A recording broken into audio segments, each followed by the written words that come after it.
Vous êtes là, au milieu d'un lac gelé. Le silence est total. Vous venez de percer votre trou, tout est prêt. Vous descendez votre mormichka et vous attendez. 5 minutes, 10 minutes, rien. Pas la moindre vibration. Vous vous dites que ce n'est pas un bon jour. Mais si je vous disais que votre journée de pêche était probablement ruinée avant même que votre ligne ne soit à l'eau? Que le coupable, c'est cet outil que vous tenez à la main, votre tarière.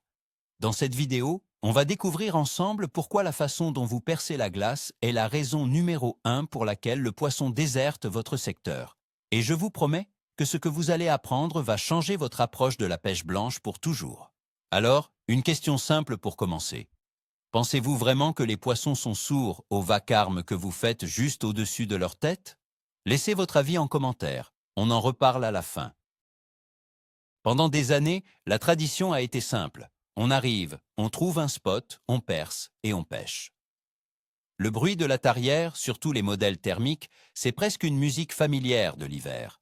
On se dit que le poisson est habitué ou que le son ne porte pas si loin sous l'eau. C'est une croyance très répandue. On se concentre sur le choix du leurre, la couleur de la mormichka, la finesse de la ligne. On passe des heures à optimiser notre matériel de pêche, mais on ignore complètement la toute première action qu'on réalise sur la glace. Cette action, le perçage, est pourtant la plus violente et la plus intrusive pour le monde subaquatique. On a hérité de gestes de nos pères et grands-pères, sans jamais se demander si ces méthodes étaient vraiment les bonnes. Aujourd'hui, on va casser ce cycle et regarder la vérité en face, avec ce que la science et l'observation nous apprennent sur la vie sous la glace. Commençons par démolir un premier mythe, l'idée que le poisson n'entend pas bien. C'est totalement faux. En réalité, c'est même le contraire. L'eau est un conducteur de son bien plus efficace que l'air. Le son voyage environ 4 fois plus vite et beaucoup plus loin sous l'eau. Imaginez que vous mettez votre oreille sur un rail de chemin de fer. Vous entendez le train arriver bien avant de l'entendre par l'air. Pour le poisson, c'est la même chose. Le bruit de votre tarière n'est pas un son lointain et étouffé. C'est une explosion qui se propage dans tout son environnement, une onde de choc qui arrive de toutes les directions. Chaque vibration, chaque coup de lame dans la glace est amplifié et transmis instantanément sur des dizaines de mètres. Le poisson ne se demande pas ce qui se passe, il réagit à une agression sonore extrêmement violente. Mais ce n'est pas tout. Le poisson n'a pas seulement des oreilles, il possède un organe sensoriel extraordinaire, la ligne latérale. C'est une série de capteurs le long de son corps qui détectent les moindres mouvements et vibrations dans l'eau. C'est son radar, son système d'alerte précoce. Quand vous percez la glace, vous ne créez pas seulement du son, vous créez des vibrations de basse fréquence. Ces vibrations sont précisément ce que la ligne latérale est conçue pour détecter. Pour le poisson, une vibration soudaine et puissante venant d'en haut ne signifie qu'une chose, un prédateur attaque. Pensez à un oiseau plongeant pour attraper une proie. L'impact sur l'eau crée une vibration. Votre tarière imite ce signal de danger à une échelle 100 fois supérieure. Vous ne faites pas juste du bruit, vous criez littéralement « danger de mort » dans tout le secteur. Maintenant, parlons des différents coupables. Le premier et le pire de tous, c'est la tarière thermique, la tarière à essence. Pour beaucoup, c'est la plus rapide et la plus puissante, surtout dans la glace épaisse. Mais pour le poisson, c'est un cauchemar acoustique. Elle combine deux types de signaux terrifiants. D'abord, le bruit aigu et strident du moteur deux temps. Ce son à haute fréquence est très pénétrant dans l'eau. Ensuite, il y a la vibration grave et puissante des lames qui déchiquettent la glace. C'est cette combinaison qui est dévastatrice. Le poisson est assailli à la fois par un son perçant et par une vibration qui fait trembler son monde. Il n'y a aucune chance qu'un poisson reste dans les parages pour voir ce qui se passe. C'est la fuite immédiate et la plus lointaine possible. On pourrait penser que la tarière manuelle est la solution idéale. Et c'est vrai, elle est beaucoup plus silencieuse. Il n'y a pas de moteur, pas de vacarme assourdissant. Cependant, elle n'est pas totalement innocente. Le problème avec la tarière manuelle, c'est le rythme du son qu'elle produit. C'est un son saccadé. On tourne, on s'arrête, on force, la glace craque. Ce n'est pas un son naturel et constant. De plus, pour enlever la neige fondue du trou, on a tendance à la secouer, à la taper contre la glace. Chaque coup est une nouvelle vibration qui se propage. Imaginez quelqu'un qui gratte et qui tape juste au-dessus de votre plafond. Même si le son n'est pas très fort, il est irrégulier et stressant. C'est mieux qu'une thermique, c'est certain. Mais ce n'est pas encore la discrétion absolue. Et nous arrivons à la championne de la discrétion, la tarière électrique. Les modèles modernes, sur batterie, ont vraiment changé la donne. Leur principal avantage est la nature du son qu'elles produisent. C'est un son beaucoup plus constant, un vrombissement plus doux et régulier. Il n'y a pas les explosions d'un moteur thermique. Le perçage est plus fluide, avec moins de chocs et de vibrations brutales. Pour le poisson, ce son est moins alarmant. C'est un bruit plus rond, moins agressif, qui peut même se fondre davantage dans l'environnement sonore sous-marin. Attention, cela ne veut pas dire qu'elle est totalement silencieuse et sans impact. Elle produit toujours des vibrations, mais la signature sonore est beaucoup moins associée à un danger imminent pour la faune aquatique. Un point crucial à comprendre est l'importance du tout premier trou que vous percez. C'est lui qui va donner le ton pour toute votre session de pêche. Quand vous arrivez sur une zone calme, le silence sous la glace est total. Les poissons sont tranquilles, peut-être en chasse, peut-être au repos. Le premier perçage, c'est la détonation qui brise cette quiétude. Si cette première action est extrêmement brutale, comme avec une tarière thermique utilisée à plein régime, vous alertez immédiatement tous les poissons dans un large rayon.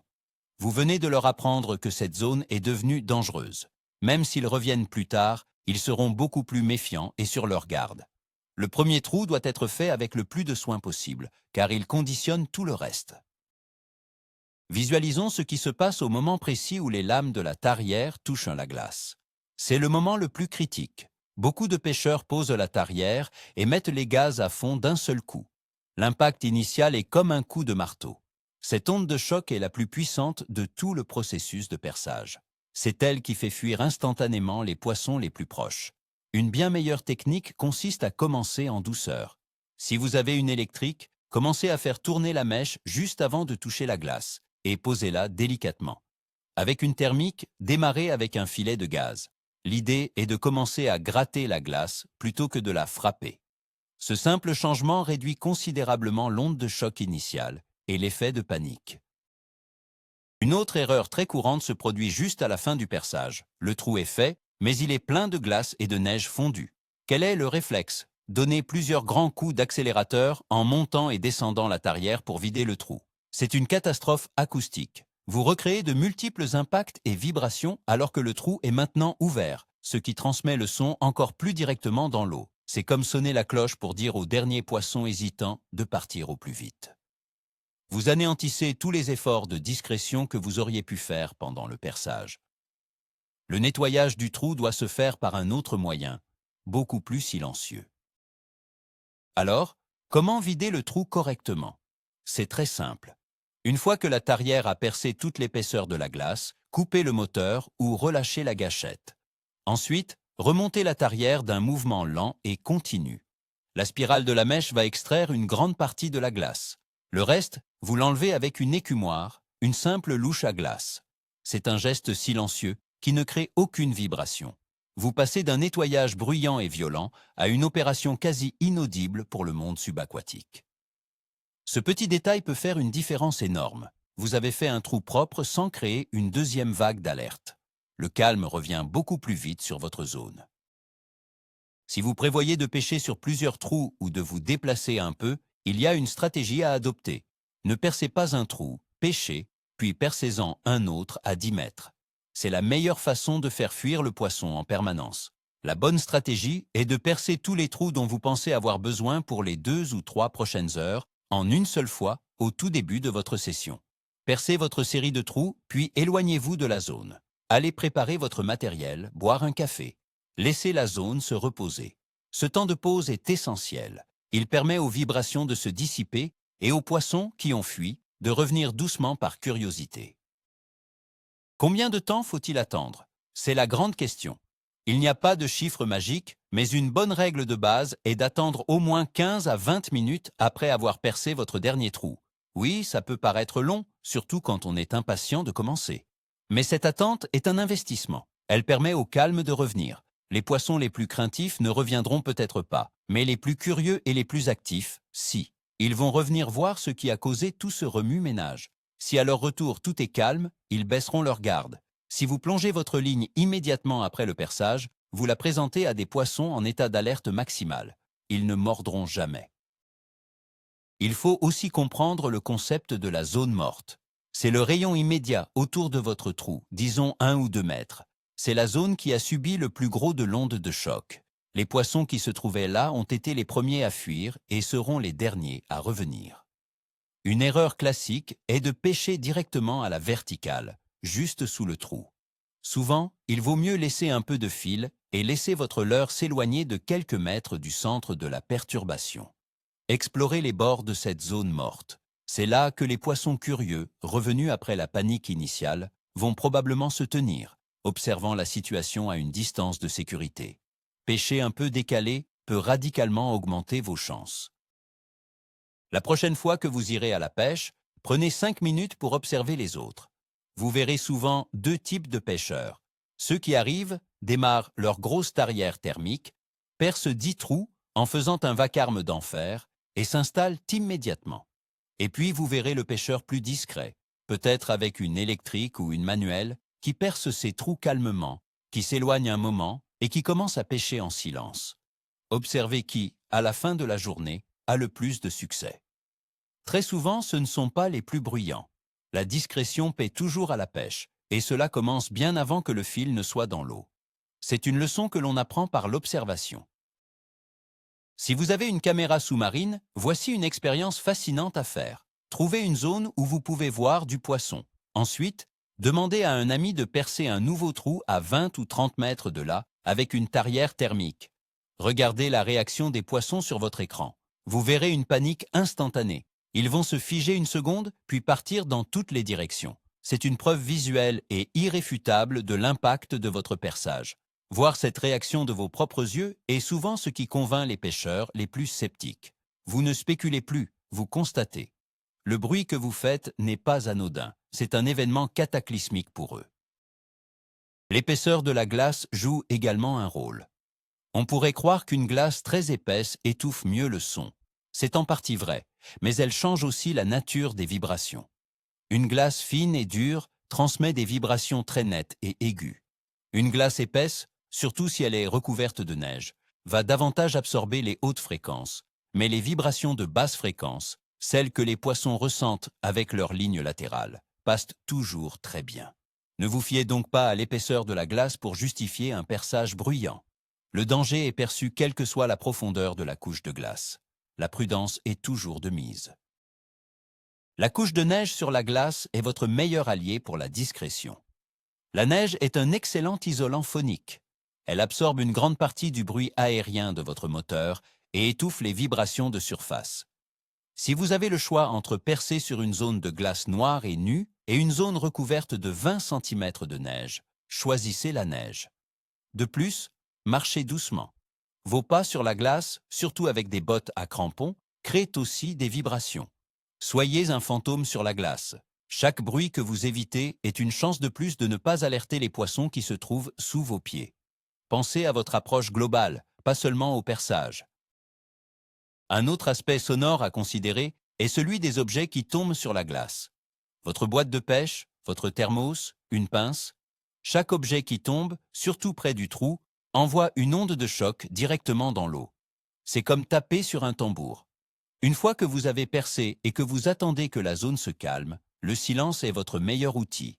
Organisez votre matériel pour ne pas avoir à tout déplacer et risquer de faire du bruit. Préparez tout à l'avance. Une fois que vous êtes en position de pêche, le seul bruit devrait être celui de votre moulinet. Chaque bruit parasite est un pas en arrière dans votre quête de discrétion. Le choix du moment pour percer est aussi stratégique. Si vous arrivez sur le lac en même temps que 10 autres pêcheurs et que tout le monde se met à percer en même temps, c'est le chaos. Le lac entier est mis en alerte. Une bonne tactique peut être d'arriver un peu plus tôt que les autres, de percer vos trous dans le calme et de laisser la zone se reposer alors que les autres arrivent et font du bruit plus loin. Ou à l'inverse, attendez que la première vague de perçage soit terminée. Laissez les autres faire fuir le poisson vers des zones plus calmes, qui pourraient être la vôtre si vous avez été patient et silencieux. Utilisez le bruit des autres à votre avantage. Finalement, il est important de changer notre mentalité.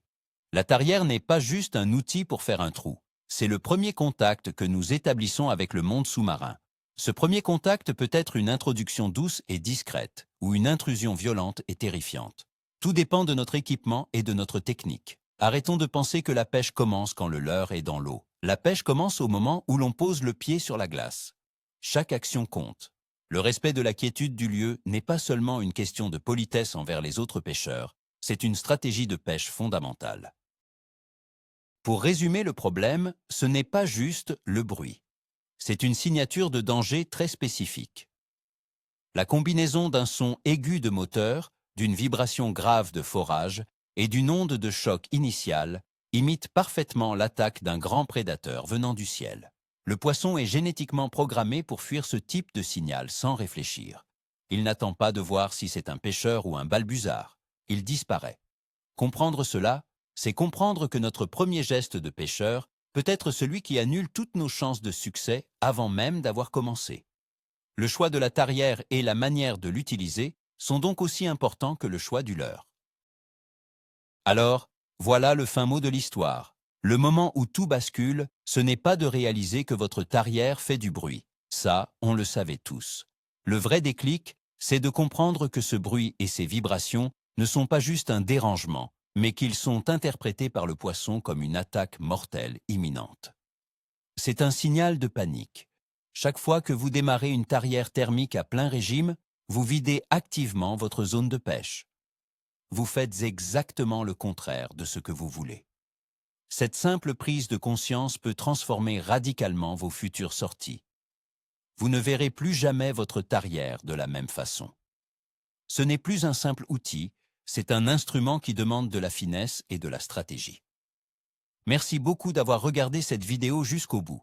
Si vous avez appris quelque chose aujourd'hui, n'hésitez pas à laisser un pouce bleu, ça aide énormément la chaîne. Et bien sûr, abonnez-vous pour ne pas manquer nos prochains conseils. Maintenant, j'aimerais beaucoup lire vos réactions. Quelle est la plus grosse erreur que vous voyez les autres pêcheurs faire avec leur tarière sur la glace? Racontez-moi ça dans les commentaires.